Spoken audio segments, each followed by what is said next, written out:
Road on BBC Radio Bristol. Now we'll have the story. The spoken session. The spoken session. Are you sitting comfortably? Then I'll begin. The spoken session. BBC Radio Bristol. Every Thursday, we open the doors to BBC Radio Bristol to a performance of some kind, whether it be theatre, spoken word, poetry, maybe a short story writer, comedy sketches, all sorts, to come and perform live here at BBC Radio Bristol. Tonight, it's the turn of a brilliantly creative organisation, group of people, Journeyman Theatre Productions. We've covered them on Upload so much and featured so many of their different pieces. Well, tonight, we're really honoured to invite them to perform live in the spoken session. We're going to hear 3 pieces over the next half an hour. Let's start with our first piece, shall we? Featuring Lynn Cartledge and Peter James. On a railway platform, a commuter is asked for some very unexpected help in Help Wanted.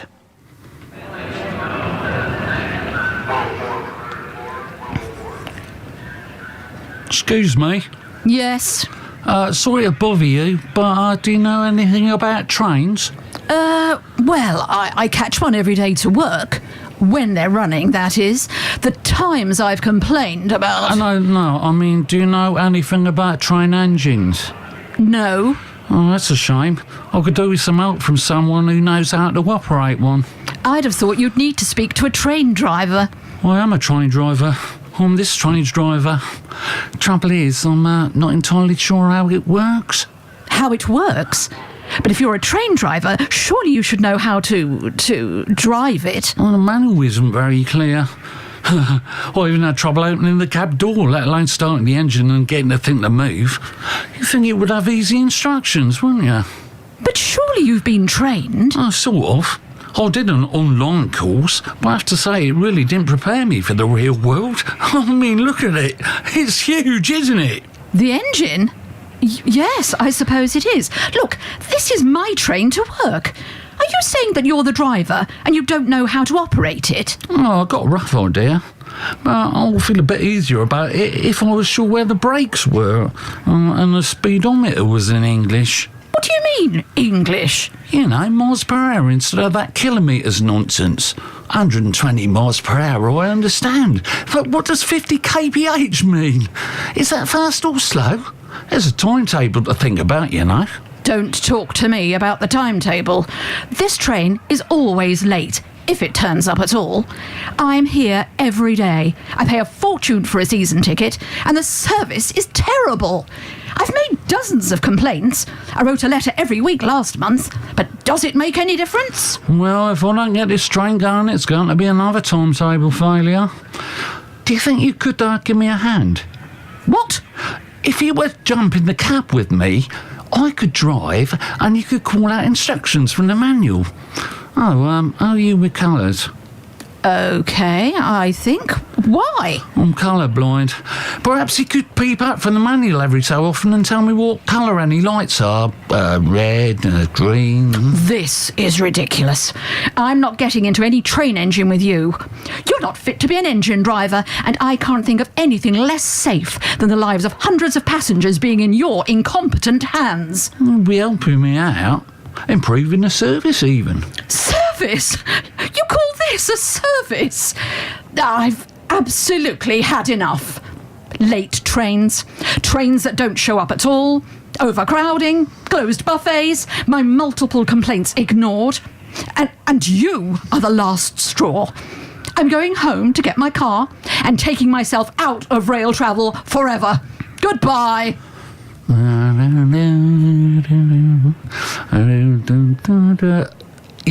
Yeah, it's me. yeah, well, like a dream. I think we've seen the last of our serial 710 to York complainer. Yeah, you can tell the driver he can get going now.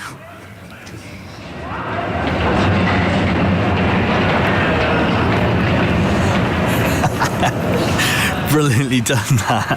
I like that indeed. Help Wanted, Journeyman Theatre Productions, a live performance here at BBC Radio Bristol from the incredible Lynn Cartledge and Peter James. The comedy within that is just beautiful, isn't it? I can just imagine the sort of complainer that'd be. We all know the sort, don't we? We all know someone. That is incredible comedy. And to sort of contrast that, we've got another piece from them very shortly that's a bit more dramatic.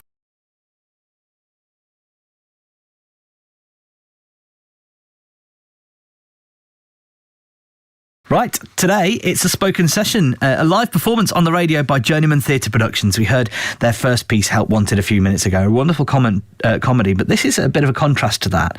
It's featuring actress Sarah Wiggins, who was the winner of the Best Actress Award at the Avon Festival 3 years on the trot, no less, and she plays the character of a woman who has a secret she can share, but others that she can't, in Do You Want to Know a Secret?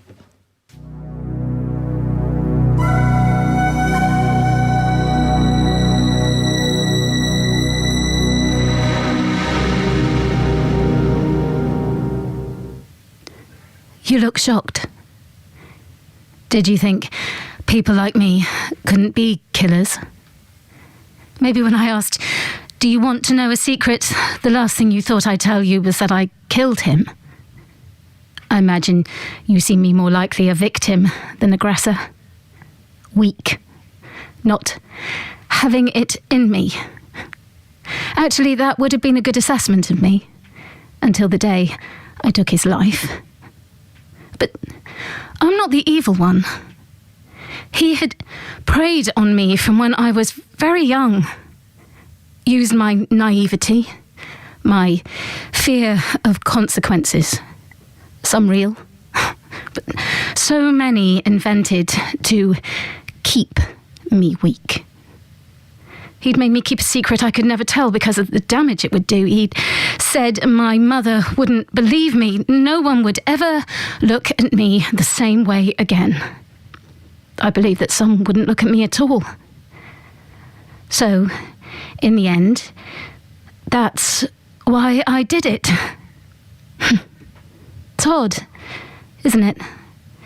I tell you that, and I don't worry at all how people will judge me. But I will never be able to tell anyone all that he did to me. Because I know I couldn't take the judgment that would follow. They'd say, it must be lies. Not him. He was such a lovely man. You see, he didn't just groom me. Who do you think is worst? Him or me? Yes, I took his life, but really he had already taken mine. I know I'm still breathing and he isn't, but he stole my childhood. He made me an adult unable to form or keep relationships. He trapped me in a past with no future. You know, but even though he tortured me, when I killed him, I didn't make him suffer. What he did to me was slow and dirty, and I felt it all. I still do. I believe I always will. What I did was quick. It was clean. He can't have felt a thing. So, which of us is worst? I can see you're not sure. Well, I am. And I should have done it earlier. For so long, I thought that life couldn't be different, that he could do as he pleased with me, and there wasn't anything I could do to stop him. I never dreamed there would be a breaking point, or there would come a day when I would reach mine. But the day dawned when I knew it couldn't go on. It had to stop. He had to die. I can't read your face. I don't know if you pity me or if I disgust you. I don't know if you're glad I told you I killed him or if you wish it was something you hadn't heard, but you understand it's a secret I couldn't keep, don't you? It's not guilt or remorse that made me tell you. I just couldn't carry a second secret. The load would be too great. I've carried too much. too long.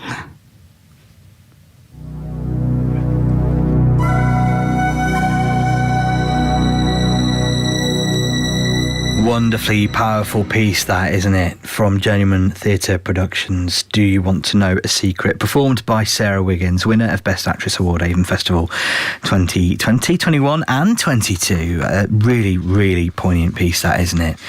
Wow. What a moving piece indeed. One more to come, a little more light-hearted.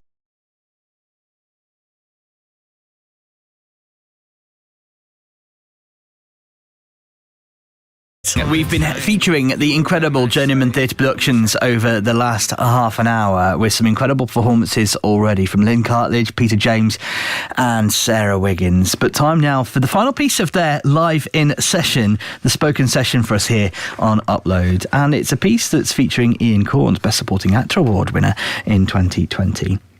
It's called It Wasn't Me.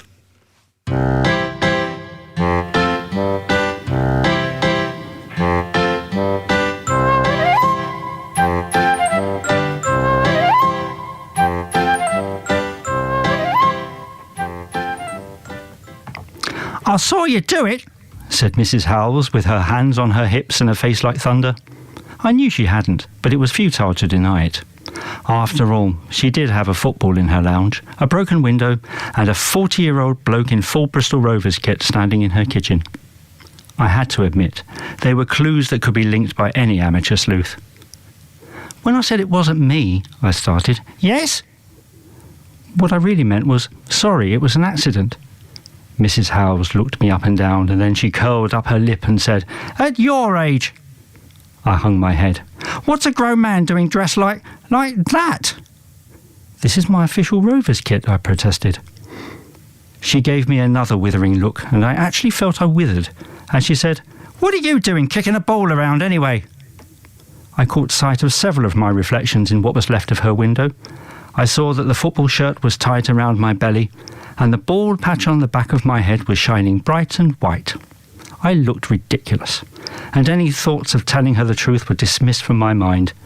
It is one thing to look ridiculous, but to add cowardice to one's faults would just compound things. "I'm trying to get a bit of exercise," I said, and then patted my heavy tummy to prove I needed it. "Have you thought of joining a gym?" she asked venomously. No, oh, good idea. "Then we wouldn't be subjected to seeing you in shorts in public," she added. "No," I agreed. Mrs. Howells stared at me, and I shuffled on the spot uncomfortably. She shook her head, pursed her lips and deepened her frown. I rolled my eyes as much as to say, "You're right, I am useless." And then she broke the silence again. "Well?" she asked. "Sorry?" "I know you're sorry," she tutted.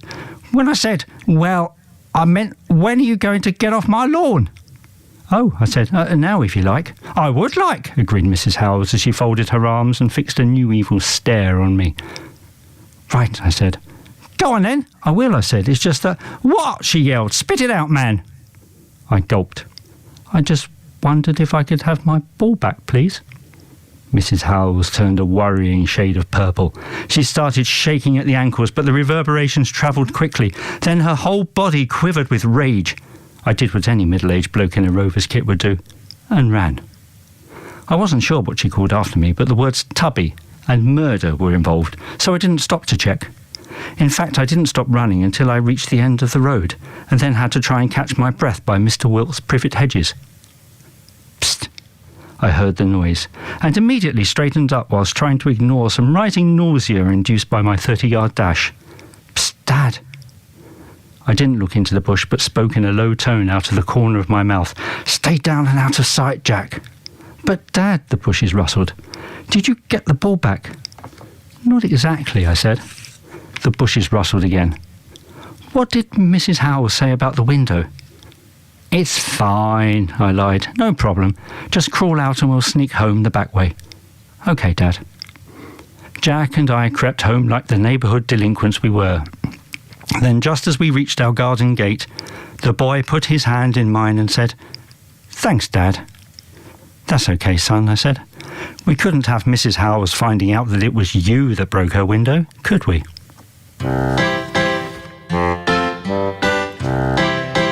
Nice. I like that. Dad stepping up to the mark. I love it. Brilliant stuff from Genuine Theatre Productions. We'll be chatting to the guys in the studio very shortly after the news. Wonderful stuff from those guys. That was Ian Corns with It Wasn't Me.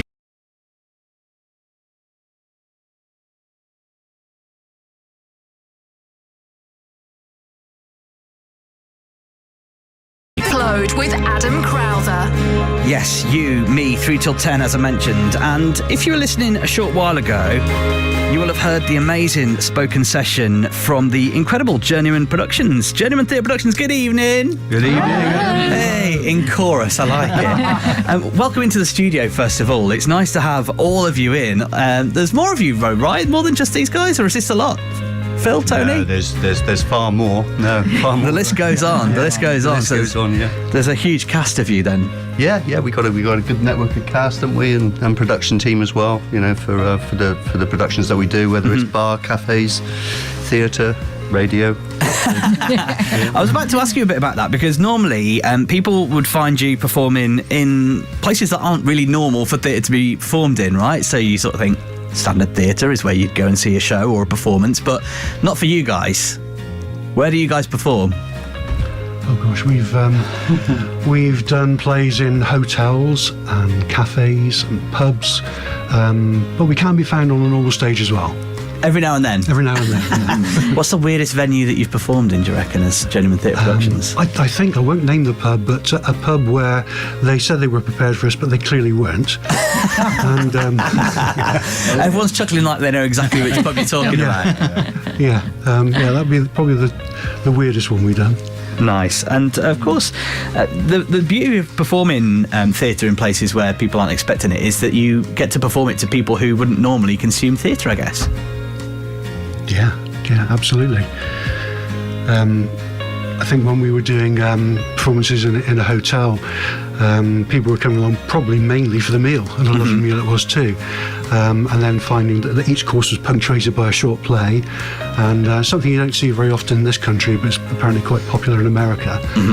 So I guess those where between the courses of meals are the ones that are the most surprising. Amazing stuff. Right, we've had 3 amazing performances from you tonight. Let's start with piece 1, Help Wanted. Lynn, Peter, what a performance indeed. Thank you very much. Yeah. I imagined straight away, Lynn, the sort of character that you were. I already knew that, because so many of us will know people exactly like your character. Absolutely. I used to commute for years and years into London, and there's endless people like that who get very unhappy when things don't go the way they expect, when they're not in certain places at certain times. Can I speak to the manager, please? Yes. One of those pests. That's right. You're not like that in real life, though. Absolutely not. Good, that's what we like to hear. And I love the twist at the end of this as well, because it sort of took us on a bit of a thought, maybe this train driver is really stupid, but it's all a ploy, cleverly written.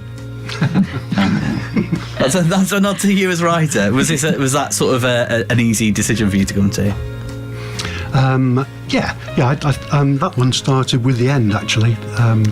So you already knew that was happening. For the rest, Based on true experiences, or? No. And definitely Lynn is not like that. She really isn't. Oh, good. That's what we like to hear. And I can't drive a train anyway, so that's all right. Or anything else. Or anything else. All I can do is drive people mad. A bit like your character sort of did with Lynn's character. Yeah, that's it. Yeah, I'm pretty good at that. Yeah. All right, I like that. Second piece that we heard, Do You Want to Know a Secret? Now, Sarah, this, wow, what a performance. So moving, this. How on earth do you get into the headspace of a character like this?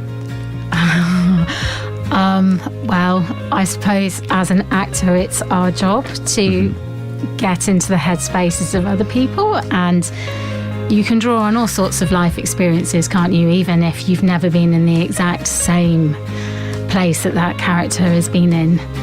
We've all been in hard places or had hard things happen to us that we can draw on to reflect on in order to help us understand them. Yeah, and there's plenty of sort of scenarios that you can sort of draw on, whether that be stuff that you've seen in movies, in soaps, and sort of get an idea for a character, even though you've never experienced it yourself. Those are the sort of things that I'd put into this. Yeah, I guess so. I must admit, I suppose it's a little bit like when you do a play that has been done loads and loads of times before. I don't really like watching those plays because you kind of want to bring your own thing to the table. That's the exciting thing about theatre, though, isn't it? And plays, is that you can do that. Everyone's got their own interpretation of characters. Absolutely. Nice. Yeah. Finally, Ian, the supportive dad, right? Supportive dad. Yeah, I liked the twist. I wasn't ready for it, but I enjoyed it. Yeah, it was good fun to do. It was a complete opposite to obviously what Sarah was doing. What I brought to it was really wasn't really deep and meaningful. It was more just messing around and putting on a silly voice, which is pretty much my level, to be honest. I like it though, and I love the idea that this whole story went along of Dad sort of going, "Come on, I'll take the flak for you here." Yeah, it's nice. Yeah, nice. I'm a dad, so I've been there. Have you And really? I also have a son that would probably have done that. Well, of course, he's probably a little grown up now and sort of will take his own flak. Right? Yes, right. I'm sure he's going to point this out to me.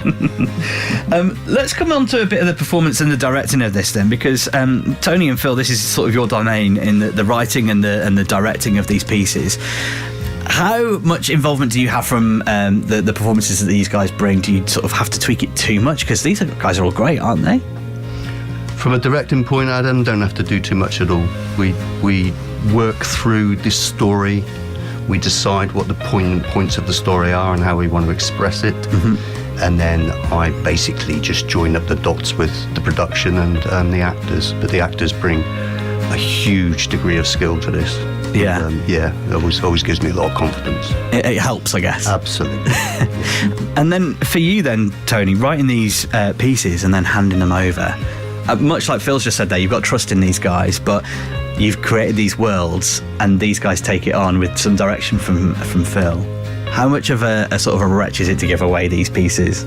It genuinely isn't with this group of people. I mean, we set up Journey with Theatre Productions a few years ago specifically so that we could do the things we wanted to do with the people we wanted to do it. And that means we can choose who we want and we know who fits what. So it's not as much of a wrench as I might have been used to some years ago. Yeah. It becomes easier the more you trust people, I think, isn't it? Yeah, I feel that, I hear that. In terms of Journey with Theatre Productions, you're now back and out there again now that the sort of pandemic is largely behind us. Have you got exciting plans for the summer? Gosh, we have not for the summer, have we, folks? We're having a little bit of a break, short break, because we were at festival last year and did very well, won awards. Then we did a full-length production in November. Then went straight from that to more festival preparations and won lots of awards at that one. And we think we'll just take a breath now over the summer, if the sun ever comes out. And treat yourself to actually having a summer for yourselves. Exactly, and start making some plans for something new very soon. Happy days. That's what we like to hear. So you have got. August the 1st, Adam. So, yeah, I've got pre-match training. Yeah, that's right. And of course, there's plenty of stuff that you guys are always got irons in fire. So you'll have plans for a little further down the line. Can you share any of those with us now? You've got wry smile in your eyes there, Tony, and Phil's ready and poised to say, no, I can't. We've got, there's some real, I mean, there's nothing secretive about it, Adam. We've always got something going. I mean, basically, I would say we'd probably be looking for another full-length play next year. Yeah, Tony's nodding, so that's good. And there's always one act. The festivals, that's really we're enormously keen about that opportunity. And of course, the bite size, as we call it, plays that we do with the cafes and bars. So we'll take a couple of months now to just get that material together. That's the important thing. And then me and Tony go through a planning process. But there's always irons in the fire. Yeah, that's what we like to hear. And of course, radio as well, Adam. So good. Yeah, happy days. We like that. And speaking of that, you've been featured here on Upload so many times with some of the amazing pieces, and all of you have popped up at some point or other with different pieces. Getting featured here on Upload, what's it mean to you guys to be able to have a place and a platform like this to showcase what you do? It's amazing. It's a really, really fantastic opportunity to be able to get Tony's plays out and for us to have the opportunity to performed to so many people. So yeah, thank you very much. It's a pleasure. It's what we're here for, and it's exciting that we're able to offer the opportunity to you guys, and particularly during COVID, when obviously you couldn't get and did the performances as you normally would. Offering a platform that enabled you to do that was great for us, and must have been brilliant for you guys too. Oh, massive for us as well, Adam. Yeah, huge. Nice. Yeah, without it, we would have been very quiet for a good long time. And thank God you did send stuff in, because it was brilliant for us to showcase of a variety. If people want to find out more on you guys, your things that you're going to get up to shortly, where do they go? What do they search for? Okay, we're on Facebook, we're on Instagram, we're on Twitter, and that's about as many platforms as I understand currently. So yeah, you can find us there, and we keep those regularly updated with what we're doing and what you can see or hear next. Perfect. All you got to do is search out Journeyman Theatre Productions on any of those platforms to find out more about them. Guys, thank you for an amazing performance in the White Room studio. Thanks very much for coming in. I've really enjoyed it, so has everyone else. Thank you so much. Thank you. Thank you. Bye. Thanks. BBC Radio Bristol. Upload with Adam Crowther.